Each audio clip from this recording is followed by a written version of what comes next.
All right, let's continue with trigonometric substitution.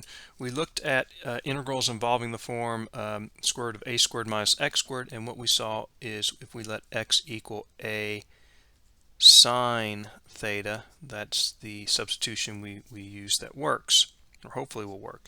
What we're going to look at now is integrals of this form, and what we're going to see then is we're going to make use of this second Pythagorean identity here, in that if we let x be a tangent theta, okay, with theta now strictly between negative pi halves and pi halves, right, since tangent theta is undefined at negative pi halves and pi halves, exclude those values.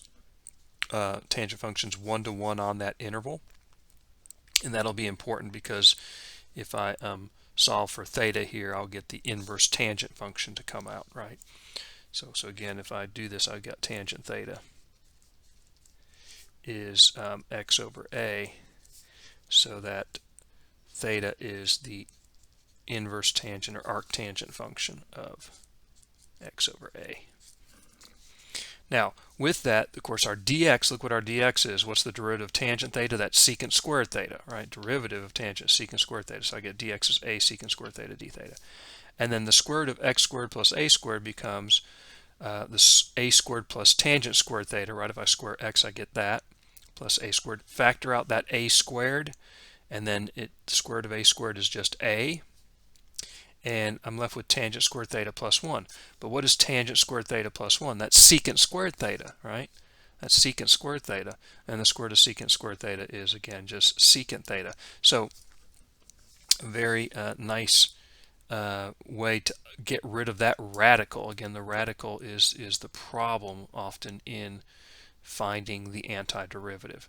So this is the trig substitution we use in this case. So in this case, we're going to use x equal a tangent theta. Okay, so let's do that in this case. First of all, notice this one integral looks a little bit different in the sense that, of course, first of all, the variable x is now t. Okay, the variable's t, and it's not t squared plus a squared. It's 4t squared plus something, right? And so what I'm going to do is I want to simplify this first. And the way I'm going to simplify this is I'm going to factor out this 4 so that I just have a t squared. So notice it needs to be just the variable squared here. If it's something else, coefficient in front of it, we're going to need to factor that out. So I'm going to simplify first, and I'm going to factor out that 4. Now you say you can factor 4 out of there, but you can't factor out a 4 out of 12. 12 isn't a multiple of 4, but it will be doable. I'm sorry, what am I saying? 4 is a factor of 12. Duh. 4 is a factor of 12. 4 times 3 is 12. Sorry. I'm just don't even know what I'm talking about anymore here. If it wasn't, we could still factor out a 4 is what I'm saying, I guess. That's what I was thinking about. So now the square root of a product is the product of the square roots, right? So this becomes the square root of 4 times the square root of t squared plus 3. And of course, square root of 4b is 2. So I can pull that 2 out of the integral, and we're left with this. Okay. So here is the integral of the form t squared plus a squared. Okay, that we're talking about, integral of the form, of course, x is the variable here, but t squared plus a squared. So notice that a squared is 3. So what does that mean a is? Square root of 3. And so I'm going to use t equals a tangent theta, or square root of 3 tangent theta. So t is the square root of 3 times tangent theta. Let's go ahead and get right to our dt, right? Our dt is the square root of 3. Derivative of this is secant squared theta. Okay. And we'll go ahead, let's go ahead and do our our triangle now, right? So we know t equals square root of 3 tangent theta. So we know tangent theta is t divided by square root of 3. Okay, so let's draw our right triangle. Go ahead and do that right now.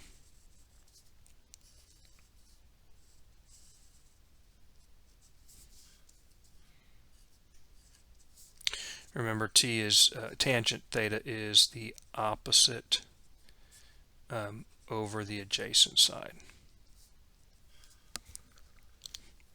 So the opposite side here is t.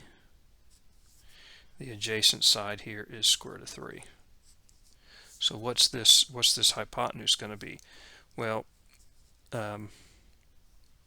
it's the square root of the sum of the squares of the two legs, right? So I've got t squared plus the square root of 3 squared, which is just 3. Add them together, t squared plus 3, and take the square root. That's what we have here, square root of t squared plus 3. Right, if I square this and square this, add them together, I get the hypotenuse squared. The hypotenuse squared then is t squared plus 3. Okay, and so notice in this we can get all our relationships that we need to get. Going back to the integral of interest now, let's take a look at the square root of t squared plus 3. What is that going to be equal to? We can actually get that from our right triangle as well, but here's the idea, right? Again, since t was the square root of 3 tangent theta, if I square it, I get 3 tangent squared theta.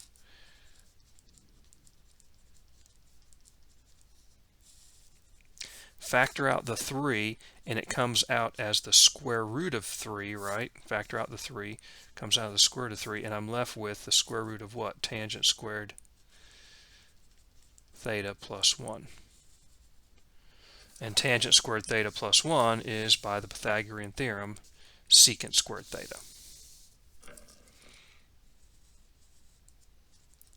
And when I take the square root of secant squared theta, I just get secant theta.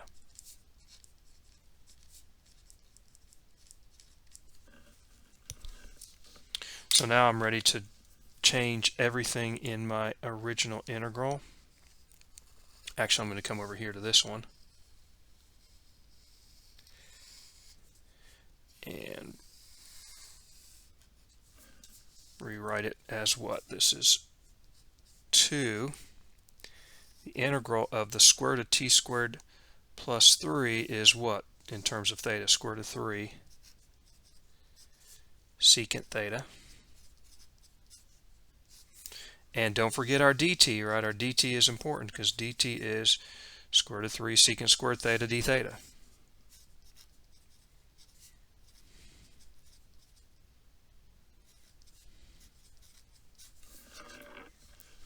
Okay, so we've done the changeover.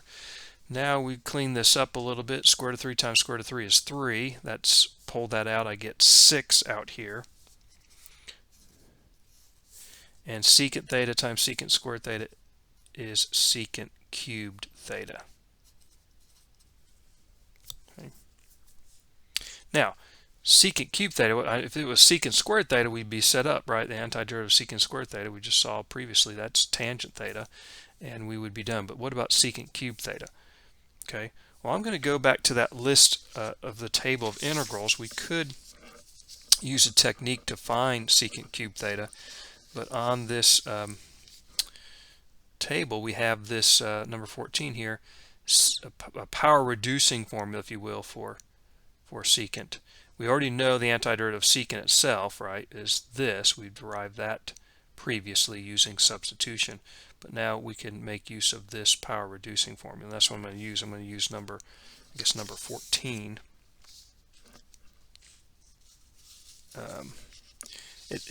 It's number 14 here. I think in our current edition it might be a different number. These numbers may not be the same, but I'm going to use this integral form. So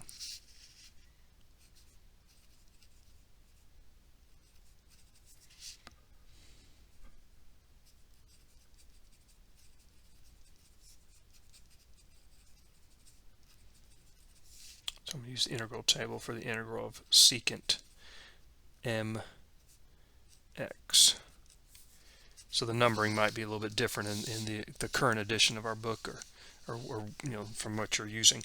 So this will be equal to 6 times what? The m is 3, so it's going to be tangent x secant 3 minus 2 is secant x. So tangent x secant x, and over what? 3 minus 1 is 2. So it's just 1/2. It's just 1/2 tangent, in this case theta, secant theta. And then it's plus m is 3 again. 3 minus 2 is 1.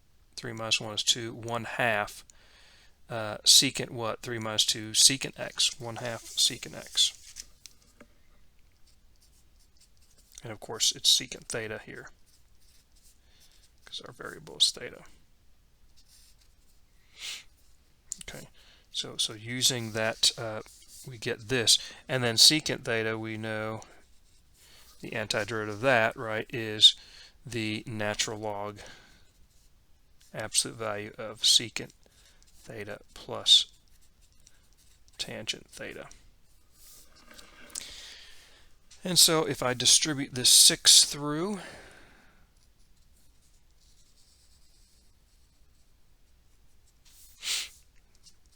six times 1/2 is 3 tangent theta secant theta plus 3 natural log absolute value secant theta plus tangent theta plus c. All right. Whew. Seems like we've done a lot. And we do have an antiderivative, but it's in terms of theta. So now we've got to go back to the original variable, and that is x. And so how do we do that? So we're going to use our right triangle over here. Of course, if tangent theta is t over square root of 3, we've got these relationships. So let's see, what do I need? I need to know what tangent theta is. Okay, I've got that. That's t divided by square root of 3 in terms of our original variable. What's secant theta? We actually know it if you think about it from this relationship. I can just divide both sides by square root of 3, but we got it here. Cosine is adjacent over hypotenuse. Secant is the reciprocal, so it's hypotenuse over adjacent. So secant theta is hypotenuse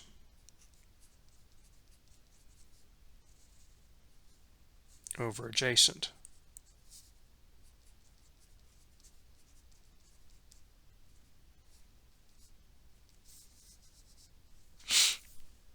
And so we've got our two pieces, if you will, tangent theta and that. So I'm just going to replace those. Tangent theta is t over that. So let's do this down here. 3 tangent theta is t divided by square root of 3. Secant theta is that.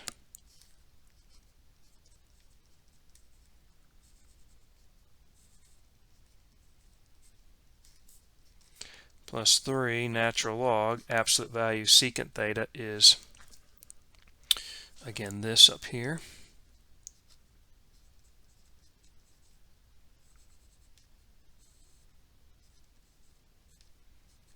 Plus tangent theta was t over square root of 3.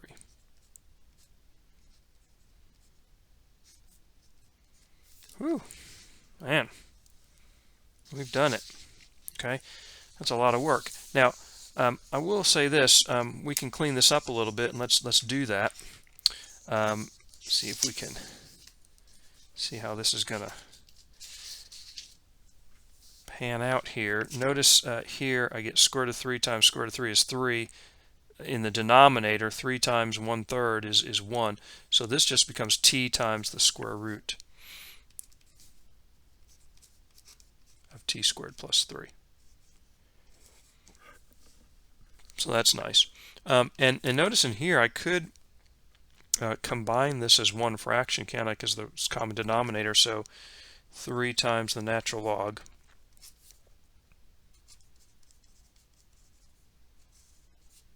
plus t all over that common denominator of square root of 3. Okay, and this is certainly the answer. This is the antiderivative, but remember the antiderivative differs by a constant, right? So this constant can be anything. We do plus c, but this constant can be anything. So when you look at this, a lot of times checking your answer, say in the back of the book, you'll notice it looks a little different from this, and I'm going to show you why. Using a property of logarithms, I'm going to simplify this expression, or maybe even expand it would be the better thing. So I'm going to use this fact that the natural log of a over b is the natural log of a minus the natural log of b. Remember, that comes from the property of logarithms, logarithms being exponents. If you're dividing like bases to different powers, what do you do with those powers? What do you do with those exponents? You subtract them.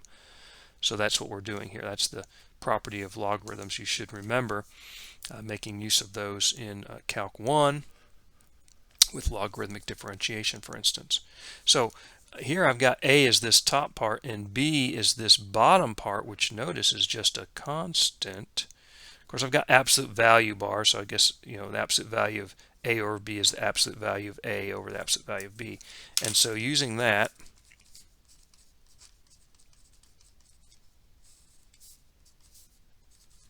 okay, so 3, notice that's 3 times natural log of the top in absolute value bars minus the natural log of the absolute value of square root of 3. Well, that's absolute value of square root of 3 is just square root of 3. Okay, so I've just simplified this out to this. Now I can distribute this 3 through,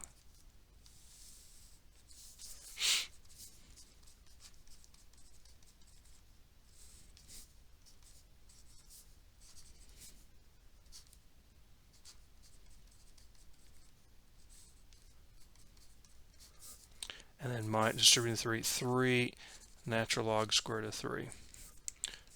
Okay, so distributing that 3 through, I get down to here. Now, so here's what I'm saying.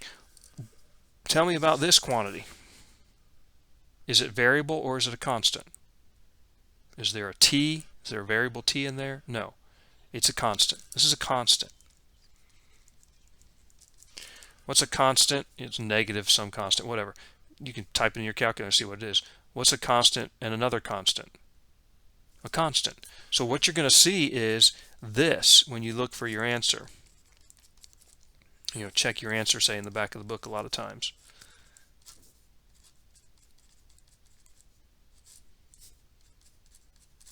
Plus c. In other words, this constant has been absorbed into that. It's just one constant. This constant, is arbitrary. And so this is the way it's typically expressed, which can be a little confusing if you filed everything down to here, which is fine, which is correct, and you look at this and compare it to this, you're saying it's almost everything's the same except they got what happened to this square root of 3 down here? What happened to this square root of 3? It just disappeared. Can they do that? Well, it didn't just disappear. It's this property of logarithms, right? By rewriting the log of a quotient as the difference of logs, distributing that 3 through, this term is just a constant. It's absorbed into there, so it hasn't disappeared. It's really just a constant shifting up or down of these both. If you graph both of these functions, right, they are without the plus c, then they are just differ only by a constant. Okay, so it's a little troubling when you get that far. These problems are quite long. You see, this is page 2 of the problem, right? I mean, page 1 was all of this, and so that can be quite frustrating to go through that and just get to that situation and be confused about that. So be diligent on these, work carefully, and it's still kind of fun. There's a lot going on, but problems in life do sometimes require more than one page to work on. Okay, so we've tackled the two of the 3 types that we've talked about. This one and this one. Next video we'll tackle these. And I'll let you think about what substitution we might use there.